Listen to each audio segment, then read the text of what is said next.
Coming up, Monday marked the official opening of 5 temporary no-cost medical clinics in counties across eastern Kentucky. And as students across the region prepare to load their buses for another school year, Floyd County Schools has one bus that's already full. Plus, nearly 2 years after being attacked by a neighbor, Senator Rand Paul is still recovering. Dedicated to eastern and southern Kentucky, this is WYMT Mountain News This Morning.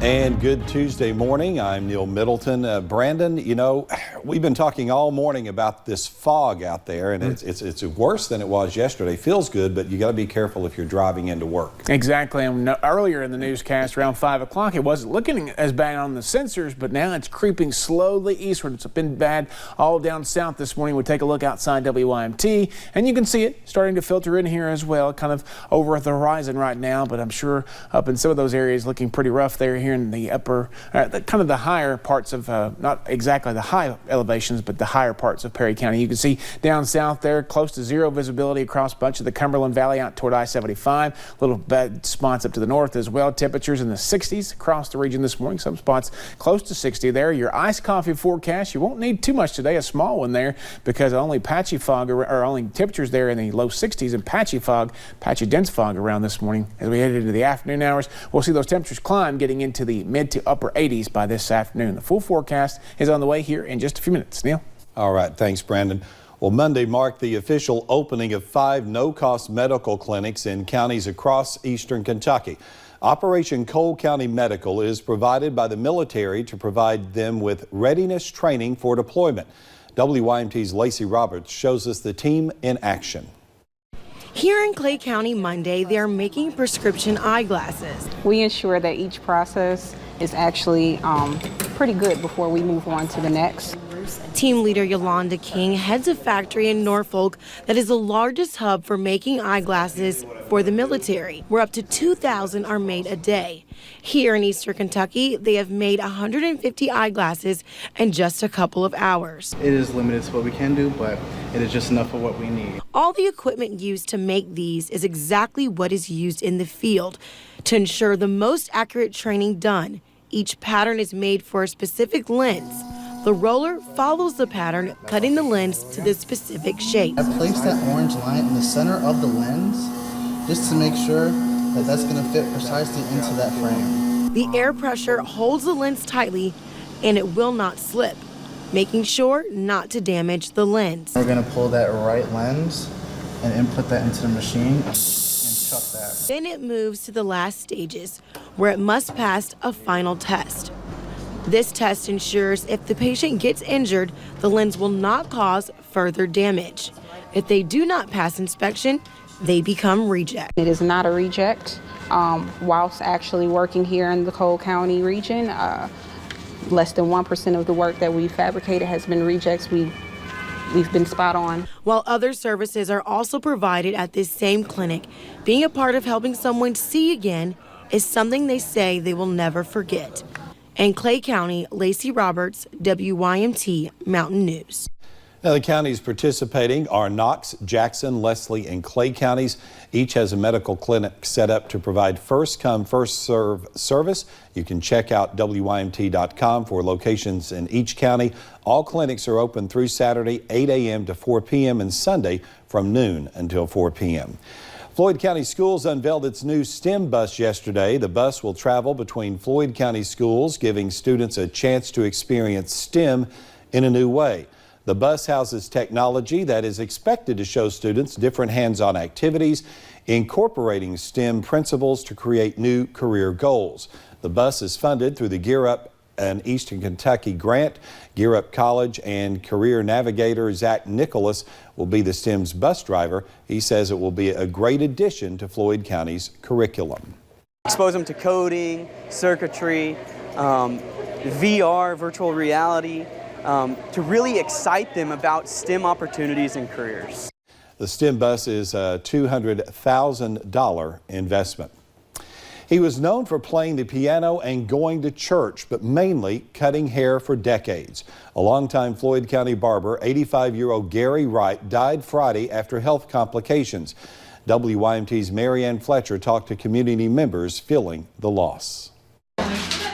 A barber shop known for loud conversations and the buzz of clippers. He obviously was a popular barber. But now Wright's barbershop is quiet. They lost a very, very compassionate person. An empty chair where Gary Wright cut hair for 59 years. When he would meet someone, he just didn't want to speak to them.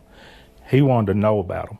Mike Campbell has known Gary his entire life. When my grandparents or parents would bring me to town, we would always end up in the barber shop. A story many in Prestonsburg have in common.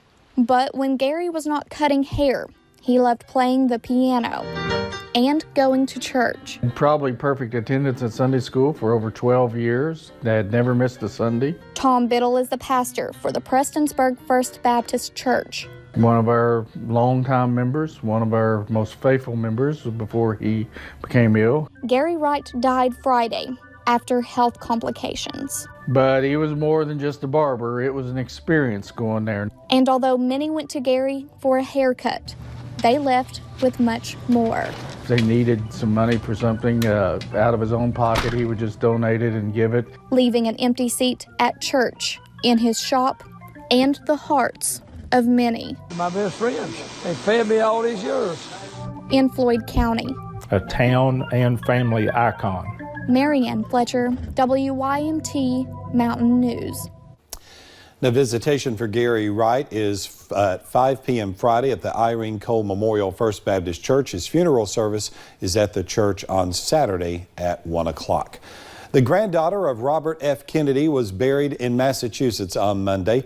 Kennedy Hill was only 22 years old. Hill was outspoken about her battle with depression.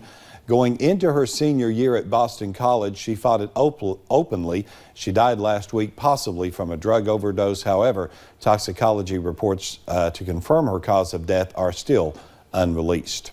The trade war between the United States and China is escalating. Some analysts fear the conflict could reach a level that would make it hard to reverse.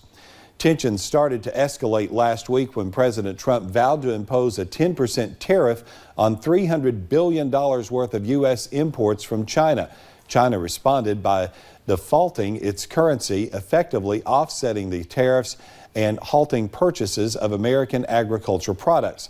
That's a move the American Farm Bureau calls a body blow to thousands of farmers and ranchers who are already struggling to get by. A new report shows legislation meant to fix state pensions could potentially cause more problems. Last month, lawmakers passed a bill to give quasi-governmental agencies relief from rising payroll costs, but the credit agency Moody's reports the new law simply pushes costs into the future. Now, that is despite lawmakers' claims that they wanted to stop kicking the can down the road. Moody's suggests the new law could hurt the state's credit rating and make it more expensive to borrow money. Republicans pushed the bill through during a special session. Well, nearly 2 years after being attacked by a neighbor, Senator Rand Paul is still recovering. The Kentucky Republican announced he just had surgery after having part of his lung removed last weekend. Paul expects to be back on the Senate floor in September. In November 2017, a neighbor attacked the senator over a pile of yard trimmings. Rene Boucher later pleaded guilty to the assault. Paul suffered 6 broken ribs and bruised lungs in that beating. Well, another setback for the father of Secretary of State Allison Lundergan Grimes. The Herald Leader reports a judge ruled prosecutors can argue Jerry Lundergan broke campaign laws in 2 of his daughter's state campaigns. Lundergan is charged in connection with Grimes' state races, but he is scheduled to go on trial this week for allegedly making illegal contributions to Grimes' 2014 Senate campaign against Senate Majority Leader Mitch McConnell. A Clay County grand jury indicted a man for murder. Alfred Francis pleaded not guilty yesterday before being bonded out of jail and placed on home incarceration. Francis is now scheduled for another hearing on November the 4th. Police say he drove under the influence in April and slammed into J.D. Hacker's car. Hacker later died. State troopers say Francis admitted to doing drugs prior to driving.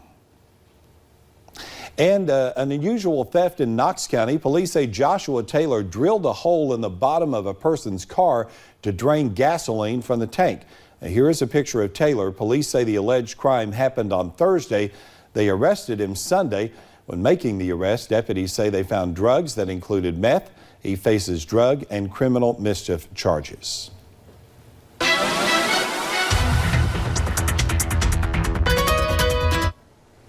Forecast this morning once again, of course, for about the 10th week in a row, foggy. As we start out the door this morning, we were looking at low visibility down into parts of the Cumberland Valley and the I-75 corridor. Getting a little better up to the north, but again, just be careful this morning. Take it slow, take it easy. Use those low beams or your fog lights and just give yourself plenty of time to get around. Cooler temperatures down to the south. 61 in Jonesville is our cool spot. Ashland at 67 is our warm spot this morning, and that's relatively mild considering we're a couple of degrees warmer in some spots, but a couple of degrees cooler down to the south. 4 degrees colder this morning in Jonesville and 6 degrees cooler in Monticello this morning. Your out the door forecast as we go through time today. The fog will lift gradually through the mid-morning hours, and then we'll see sun mixed with clouds, especially as we get deeper today. Temperatures will top out right around 86 later on. Neil?